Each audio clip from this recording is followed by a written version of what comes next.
200 years ago tomorrow, a great man was born. I'm talking about Frederick Douglass. He was born a slave, but by the time that he died, he was a published author, he was a journalist, orator, world traveler, and so much more. RFL executive producer Larry Epstein, he visited one of the sites where he spoke. Larry. Thanks, Rich.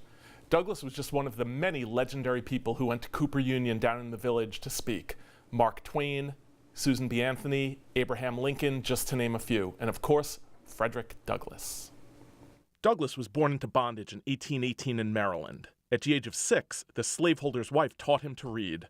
That was strictly forbidden, so it didn't last long, but he continued to learn by finding books wherever he could. Then he was moved to a plantation where he was beaten and tortured and nearly worked to death. He was then sent to work for a shipbuilder in Baltimore. That's where he first heard the word abolition, and that planted a seed in his mind. Douglass escaped slavery in 1838 by fleeing to New York and became a preacher the following year.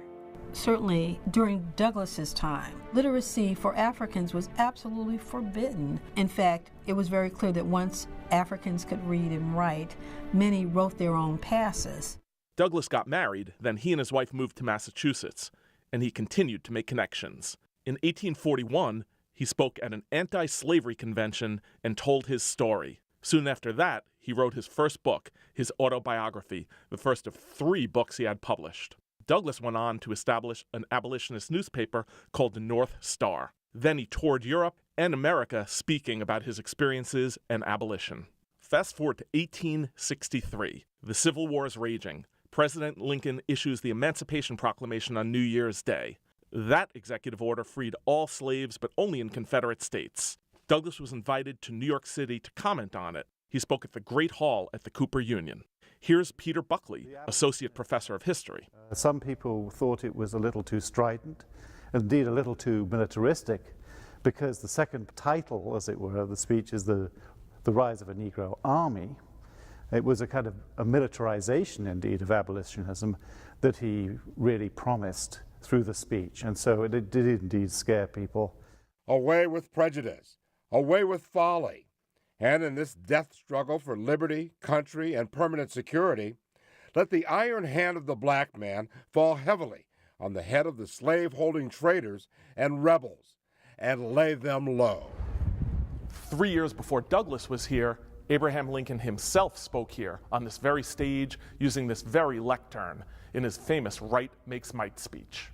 That was February of 1860. Lincoln's speech was so well received it raised his national profile, helped him secure the Republican nomination that summer. The rest is history. Lincoln and Douglass had a complex relationship. Douglass wanted full abolition, but it took a while for Lincoln to come around to that. Douglass wanted no compromises.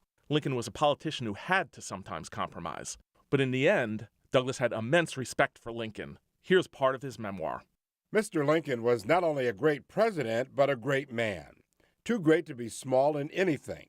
In his company, I was never in any way reminded of my humble origin or of my unpopular color. Douglass returned to the Great Hall on June 1st, 1865, to eulogize President Lincoln. It was a totally separate and almost all African-American celebration in this Great Hall because African-American abolitionist societies and other associations had been denied a role in the official city celebrations.